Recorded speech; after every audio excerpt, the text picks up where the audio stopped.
Ito na tayo sa isa sa mga kadahilanan kung bakit maraming utang ang ilang Pilipino sa Finland.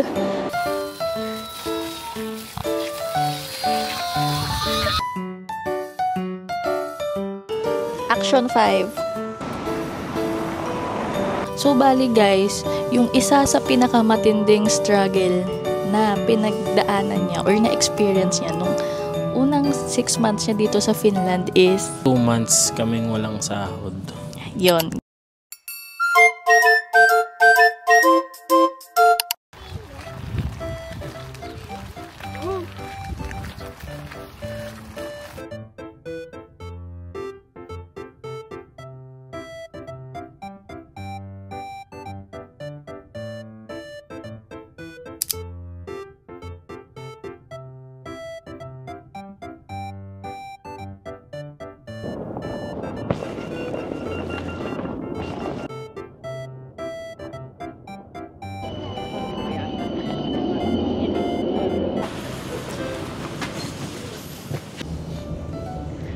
Good day, everyone! Ano kaya pwede natin pag-usapan ngayon? About sa mga bashers. Kasi guys, get over na tayo sa 90 to 100k salary dito sa Finland. Iba naman yung pag-usapan natin. Yung ano ba yung mga pwede nyong i-expect kung for example na-hire na kayo papunta dito sa Finland or papunta na kayo sa Finland. Pag-usapan natin yung naging experience ng ating isang kababayan. So mga hindi nakakaalam guys, so siya dito ay dumating as a cook or chef. Apply siya sa EDI Staff Builder sa Pilipinas. Pagdating dito, ang naging agency niya is si Barona, right? Yes. Kwento lang namin yung naging experience niya first 6 months nung nag-work siya dito and kung ano nga pa yung mga naging struggles na pinagdaanan niya sa first 6 months niya dito. And syempre guys, ito naman is case to case basis. So what if lang na ganito rin yung maranasan nyo or ma-experience nyo, so i-share namin sa inyo. Unang pagdating mo dito, yung una mong naging struggle is about saan? About sa sahod. Working hours. Hindi, sahod. 2 months kaming walang sahod. Kasi inaayos. Marami pa kaming inaantay na documents. Yung personal identity code para makapag-open ka ng bank. Kasi yung personal identity code namin is umabot siya ng 1 month bago lumabas. Nung dumating yung personal identity code, tsaka lang kami nakapag-apply ng bank. Nung bago sila dito, so first 2 months nila hindi sila sumahod kasi yung marami silang pinrases pagdating dito. So pagdating dito talaga mahalaga, ang una-una nyong aasikasuhin is yung personal identity code nyo sa DVV, di ba? Sa DVV dahil mahalaga yun sa pag-a-apply ng bank. And dito, hindi naman sila nagpapasahod ng cash dito. Sobrang higpit nila dito pag sa mga ganon, di ba? Kailangan lahat dadaan sa bangko. So, yun yung isa sa pwede nyong i-prepare pagdating nyo dito. Feeling ko, isa sa masasuggest namin is, syempre magdala kayo ng good amount of pocket money. 10k, 15k, hindi yun sapat, no? Hindi, ang dala ko nun 30,000. Hindi ko alam eh. Parang kulang eh. Ano ba talaga? Sa 2 months, parang na-short din ako nun. Kasi may binili kasi akong AirPods. Na-short. Visit. Ayun guys, so yung isang masasuggest namin is magdala kayo ng good amount of pocket money. Kung alam nyong na-approve na kayo papunta dito, waiting na lang kayo for visa, mag-ipon na kayo for pocket money. Ano pa yung mga naging struggle mo dito? Yung weather. Yung weather, Yes. oh. Kasi dumating sila dito ng November, winter na nun. And ang winter dito guys is talagang dark winter days or season. Dahil may mga araw or minsan weeks na hindi talaga sumisilip ang araw. Tapos malayo ka sa pamilya mo, tapos wala kang sahod. Oo, gusto ko na nga umuwi eh. Guys, syempre ang masasuggest namin dun, kailangan bago kayo pumunta dito, ano na kayo, physically, mentally, emotionally prepared na kayo. Dapat talaga pag mag-ibang bansa kayo, malakas yung loob nyo. Hindi pwedeng sabihin nyo lang na, ay, gusto ko mag-ibang bansa. So, kailangan i-ready nyo yung sarili nyo. Yes, tama. Kasi di ba meron nakwento sa inyo yun sa dating last batch bago kayo dumating, yung pasakay na ng eroplano. Boarding na eh. Boarding na. Tapos, hindi umatras, hindi sumakay sa aeroplano. O yun, ganun guys. Di ba isipin nyo yun? Actually, yung waiting nila sa pag-apply, yung kanya is inabot ng 8 months. 8 months yung naging processes ng application nila. 6 months lang. Oo. Tapos isipin nyo, paalis na at sasakay ka na ng eroplano. Boarding na tapos aatras ka. So, make sure na talagang super duper prepared na kayo. Aalis kayo ng bansa na magsasakripisyo kayo. Lalo na physically kasi yun nga, yung lalo na pag winter dito, magtutunugan ng inyong mga kasukasuan kasi hindi kayo maaarawan. Nung December, expect na merong long vacation na wala kayong sahod. 'Di ba? 2 weeks yun. Oo. Wala kaming pasok. Christmas hanggang New Year. So, meron silang isang cut-off na wala silang sinahod. So, hindi ka na nga sumahod ng November. Pagdating ng December, meron pa ulit na walang pasok na hindi bayad. So, kaya pag December 31, sumahod kami. Pagdating ng January, wala na. So, yun. Kasi nga dahil, expect nyo rin, lalo na kung yung alis nyo. Pero imposible naman kasi January pa lang. Kung darating kayo dito ng mga November, December din, so expect nyo na posibleng ganong mangyari na merong weeks or depende rin kasi sa sa work niya siya kasi is chef siya or cook siya sa logistics Logistics. Sa logistics nun. Yung iba naman sa school, so talagang walang pasok. So, yun, case to case basis pa rin yun. At least, alam nyo na, pwede nyo expect na mga ganitong mga pangyayari. Tama.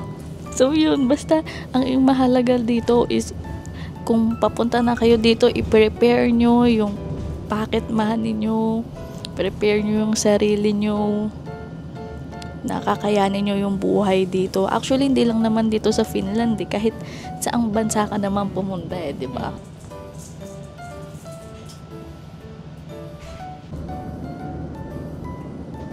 Bumalik kami sa station kasi hindi pala dadaan doon yung sinakyan namin kasi daw late na siya. Yun. Punta kami ngayon sa Verco Kaupa at maglulus tayo ng pera kahit walang pera.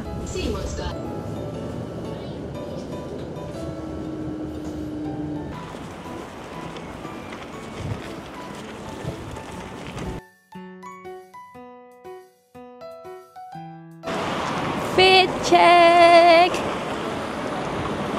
Today's temperature is 2 degrees. Aayusin na nga natin yung anggulo ng pag-video para hindi tayo mabash. Hindi tayo mabash ng mga perfect na tao. Ang gagaling mang face shame, mang body shame. Pero yung mga nagsasalita, kala mo sobrang perfect. Kakaloka. Haba na naman ng lalakarin namin. Ang lamig! Daming bird doon sa bahay. Daming bird. Ay, oo. May bahay? Ay, ang ano.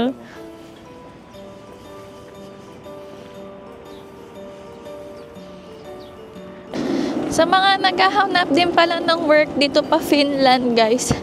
From Philippines, try nyo sa EDI Staff Builders. Napin nyo lang yung Facebook nila.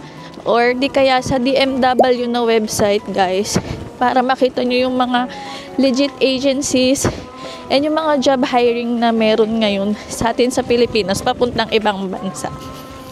Andito na tayo sa isa sa mga kadahilanan kung bakit maraming utang ang ilang Pilipino sa Finland. Verco Kaupa.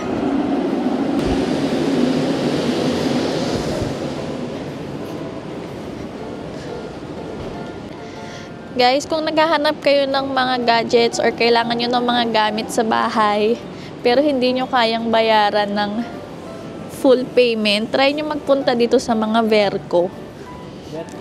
Verco Kaupa. Dito guys, makakabili kayo ng mga gamit na pwede nyo bayaran monthly, parang home credit. Pero, depende pa rin, di ba, sa eligibility mo kung pwede ka makakuha.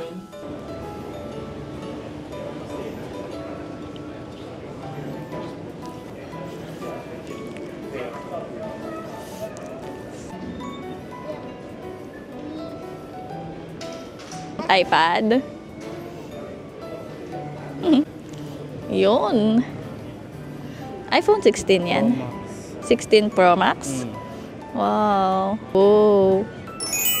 Sa likod. Patingin nga ng likod. Oh, okay. Ang iPhone 16 dito is magkano? Pro Max. Hindi ko alam. Walang price eh. Walang price. Libre lang, libre.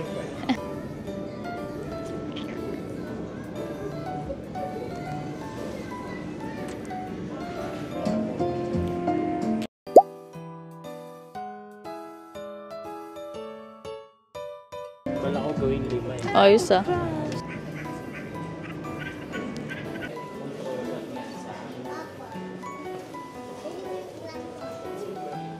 What's that? May I see?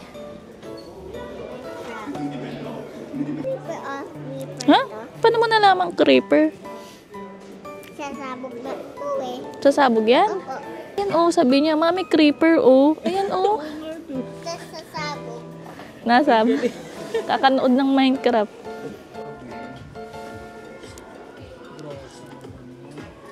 TV. Ito yung binili. Maleta. 219.99. Mas mura, 94 lang.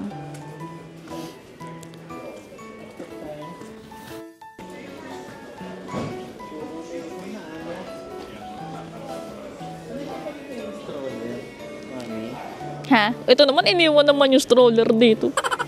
Yan yan. Yan yan. Ito guys, oh, meron dito brand new na stroller sa Verco. 99 lang yan, di ba? 99.99 lang, brand new na. Ito dapat yung bibilin namin eh. Kaso may nakuha kasi kaming mas mura sa second hand lang. Pero ang ganda niya. Sobrang ganda niya.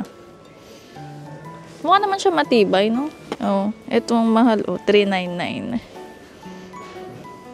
Mga pang-baby. Yung sa amin, guys, 34. 34, 35. May mas masasuggest kayo mas mura dito sa Verco. Comment nyo, guys, para matry namin. Puntahan namin. Gusto mo ng dog, di ba? Ayun, oh. Ang laki, oh. Parang totoo. 169 euro.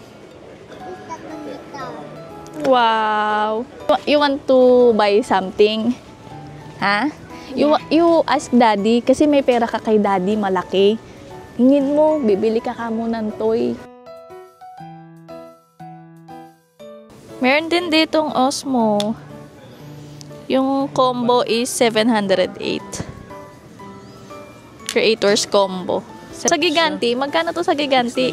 699 sa Giganti. Mas mura yung Osmo na Creators combo sa Giganti. Ito action phone. Ay, parang tinatanggal. Pero hindi na gana. Oh, para sa cellphone.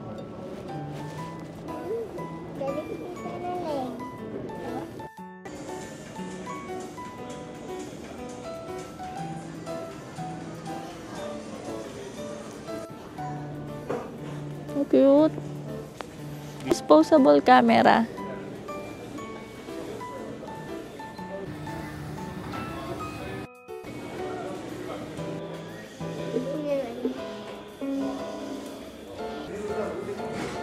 Doon ka kaya.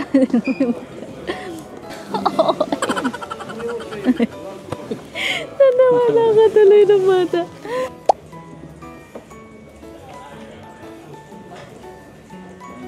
Kasama to, daddy. Kasama to. Gusto ko ganito, yung pang ano, shake. Ano ka ba? Pwede to pang tinda dun sa labas. Ito oh, pang tinda ng mango shake dun sa labas. Mga pang blend. Ang liit naman. Bosch. May kasama na siya. Mahal to, Kompleto di ba? siya. Na brand. Oo. Si Boschkeng. Ito, may kasama na siyang ganyan, wire whisk. May kasama na siyang pang-blend ng kahit ano. Kunyari, itong baso, papasok mo doon? Para mag-shake? Yes! E di nagsabog pag di nakasara.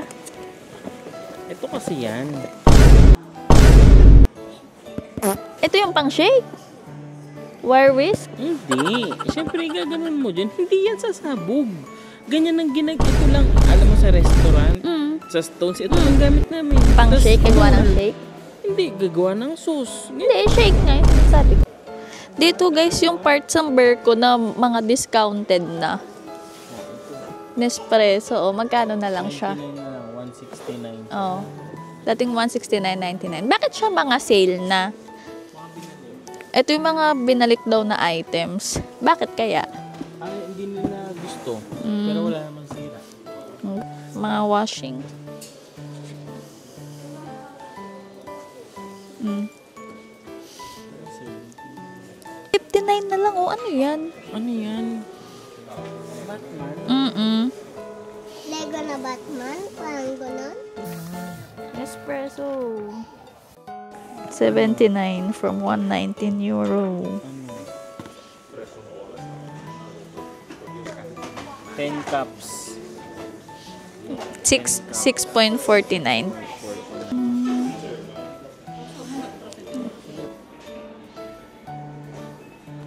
Hans. Tingnan mo. Ay, 34 lang to. Mami, 'Di ba? gusto mo nito, Hans? Ha? Ayun o. Oo, gusto mo yan?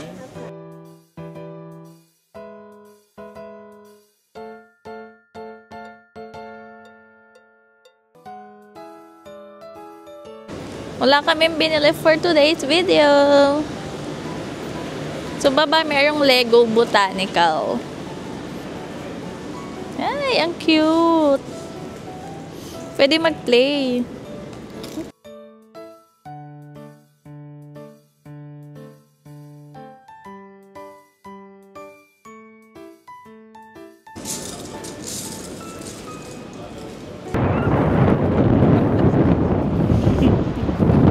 So, wala kaming nabili sa Verco.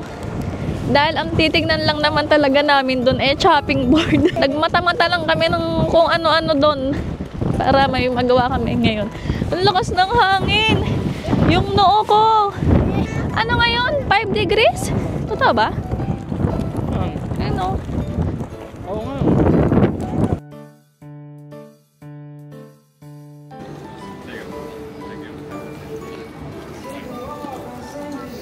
Tata!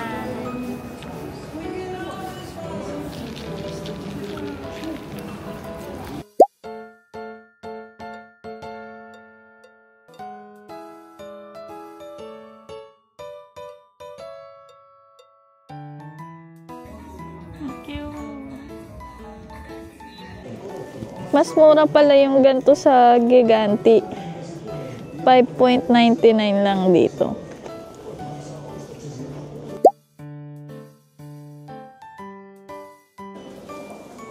Aesthetic find on Yusk.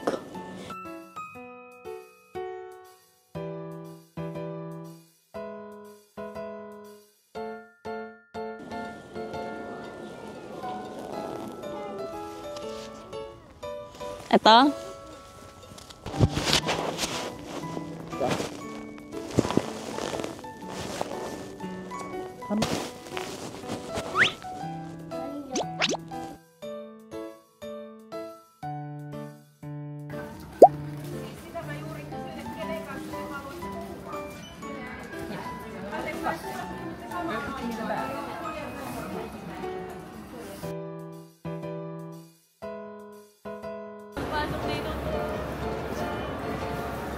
It's almost 6 p.m. na and we're going home now.